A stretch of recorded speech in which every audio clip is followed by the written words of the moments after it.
Feeling daw nitong si Christine ay ideal daw ang AFAM na nakilala niyang si Venny.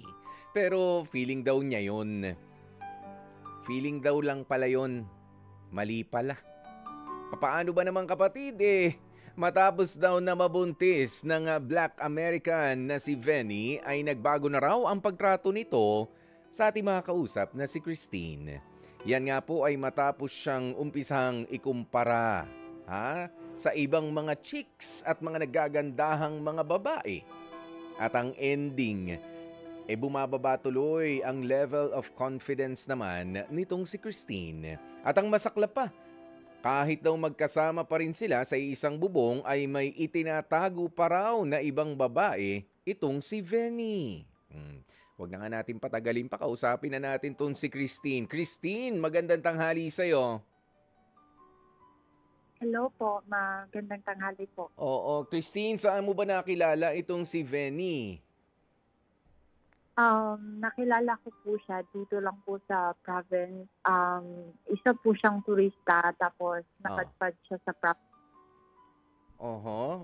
Nanligaw ba siya sa'yo ng matagal? Kinilala nyo ba ng husto ang isa't isa o parang napabilis lang rin yung pangyayari?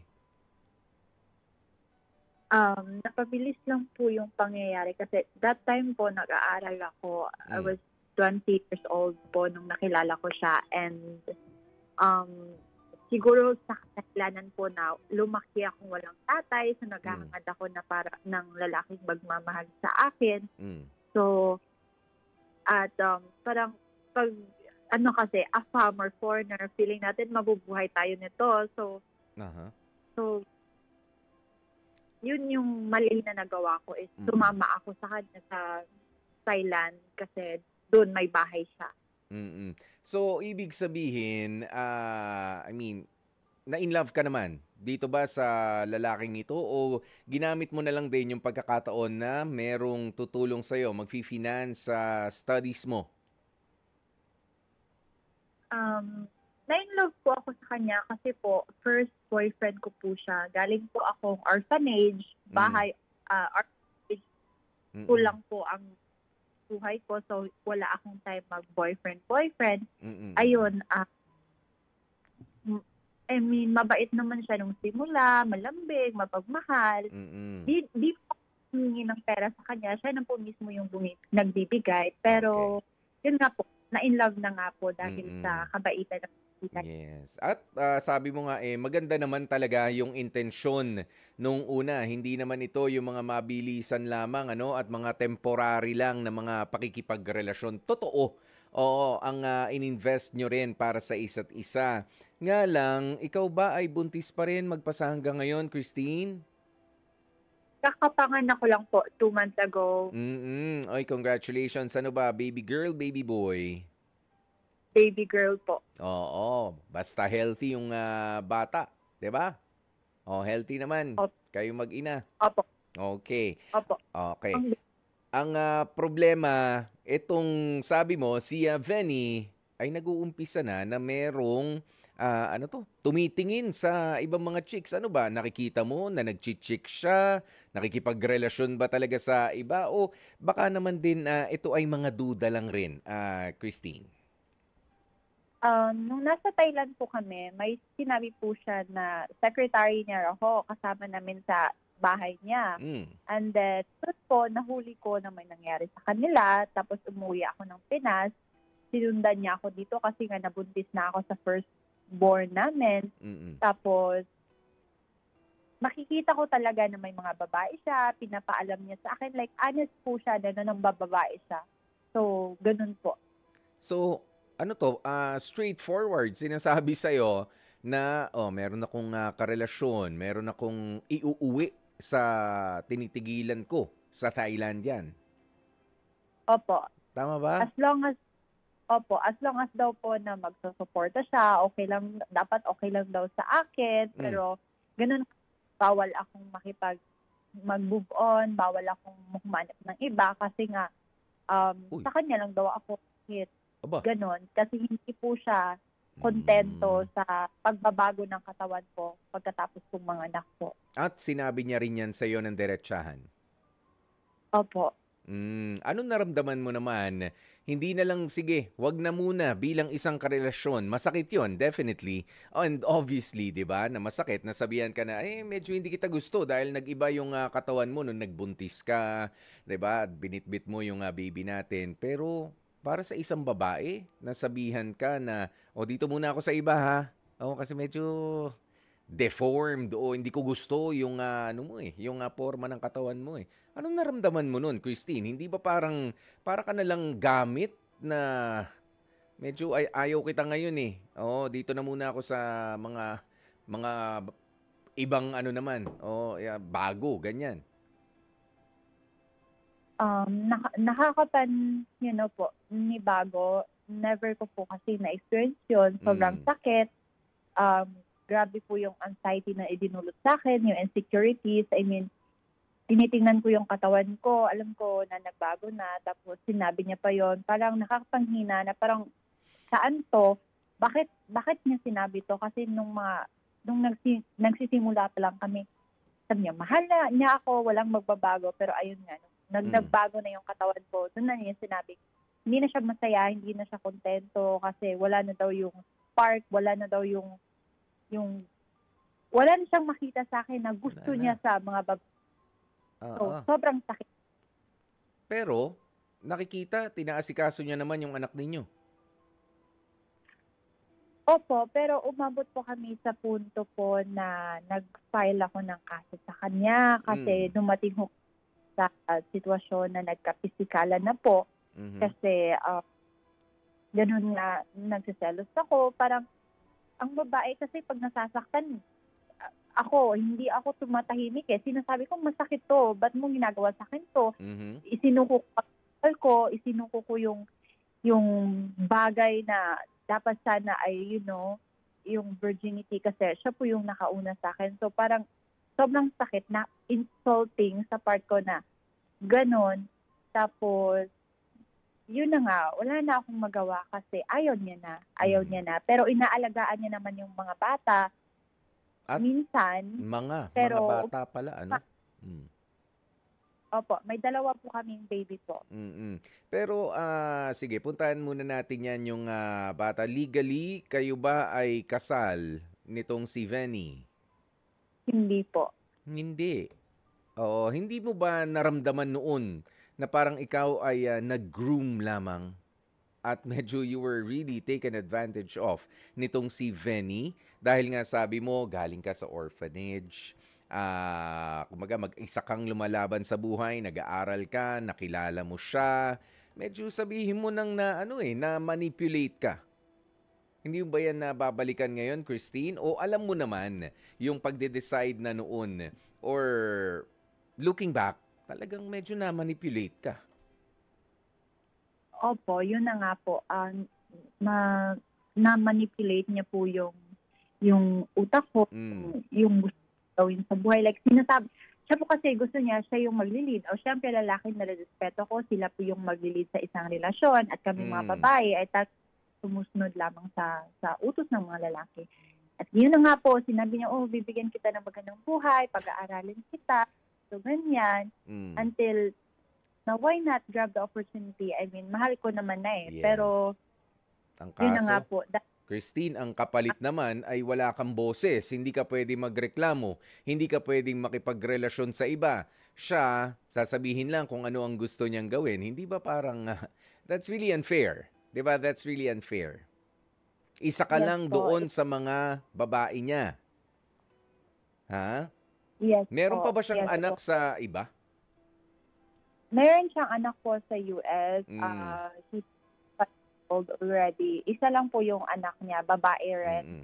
Pero they do not have this father and daughter relationship dahil nga po sa issues nila bilang kung ganyan nga kasi, alam mo, yung ganyang pag-iisip sabihin na natin medyo masyadong westernized, ano, itong si Venny, hindi pa rin uubra doon. Kasi nga kahit pang alam mo na, 'di ba sa US iba rin ang kultura nila pagdating sa mga pagsasama, 'di ba? Meron silang diborsyo doon, pero meron talagang problema si Venny sa kanyang relationship mula pa nung bago ka pa dumating sa buhay niya.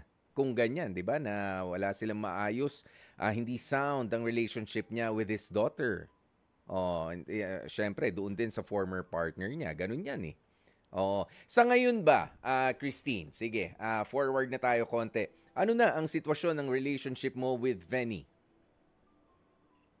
Still, ganun pa rin po. Totally naghiwalay na kami, pero Okay. yung condition niya po, bawal akong makipagrelasyon sa iba or Hmm. yung child support is kukunan niya ng halimbawa 5K o ganito, may gustong magpahiwatig sa'yo ng nararamdaman. Sige, idedid ako ng 10K kasi ayoko ng ganyan. Dapat sumunod ka sa gusto ko or else wala kang child support. Ganun po na parang tinatali niya ako. Tapos ayoko nang patali pero wala akong choice because may mga anak kami. And kahit anong gawin ko, hindi naman po kasi ako yung tipo ng babae na mag-move on agad. Hindi dahil andyan siya para supportahan ako, pero dahil hindi po ako handa. Dahil takot po akong sumubok muli dahil nga po sa pangyayari namin kay Winnie. Ayan. So, not necessarily na naghahanap ka ngayon ng panibagong makakarelasyon, which is tama yan, Christine, ano?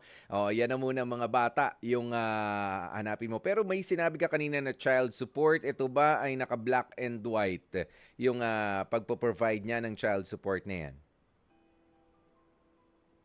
May kasulatan yes, ba yan?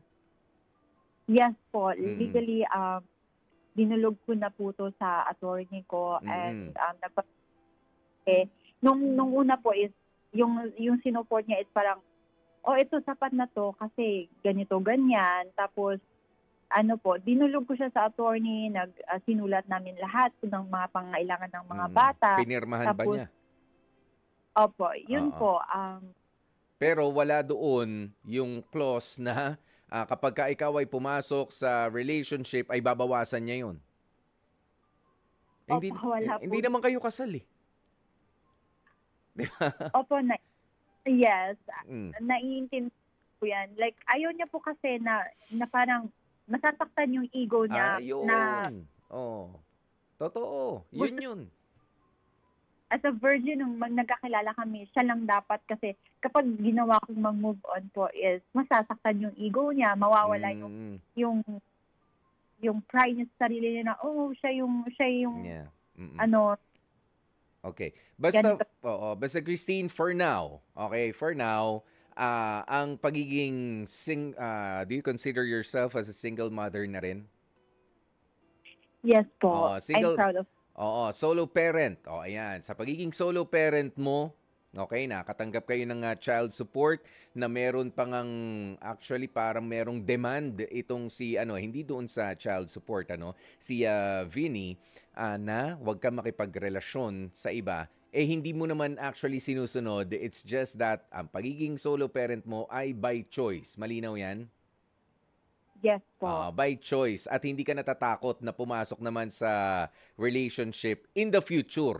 Pero hindi pa talaga ngayon.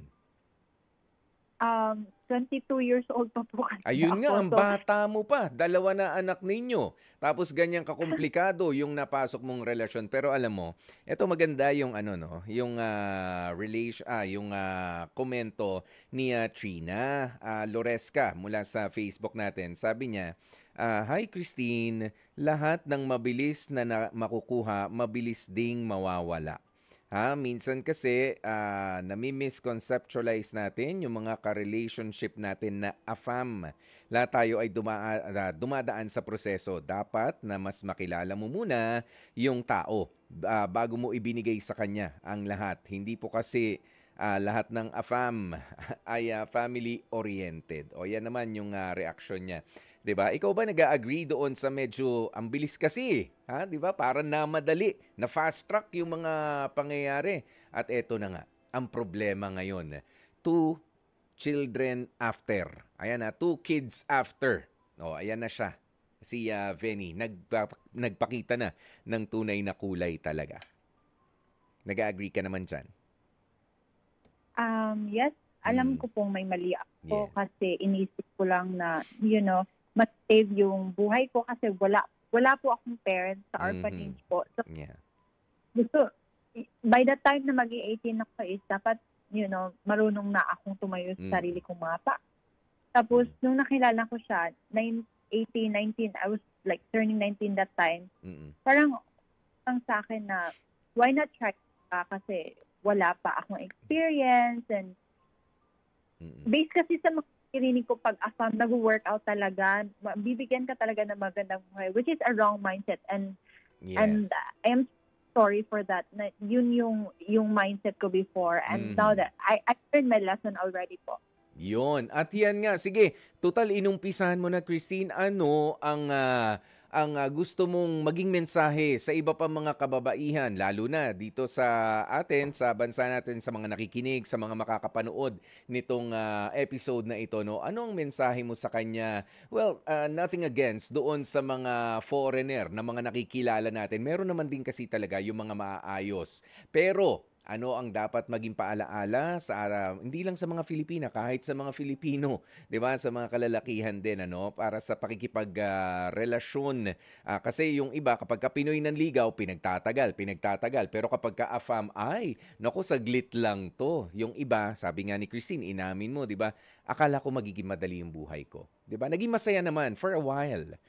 Pero ngayon, meron ng permanenteng problema at hindi yung mga bata yon. Ang permanenteng problema ay yung ugali nung nakarelasyon mo. Kaya naman ito, pagkakataon natin sa Heart to Heart na marinig ang hindi magandang experience ni Christine, pero bilang isang paalaala naman po ito sa mga naghahanap ng mga AFAM dyan. Go ahead, Christine.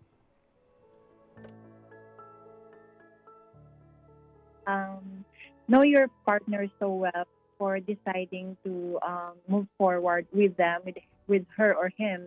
Kasi based sa experience ko, minadali ko ang lahat. Akala ko magiging okay yung gusto ko, pero it doesn't work out that way. So my advice, especially to women, is that know that person first before moving forward, because you don't want to regret in the end, just like I do.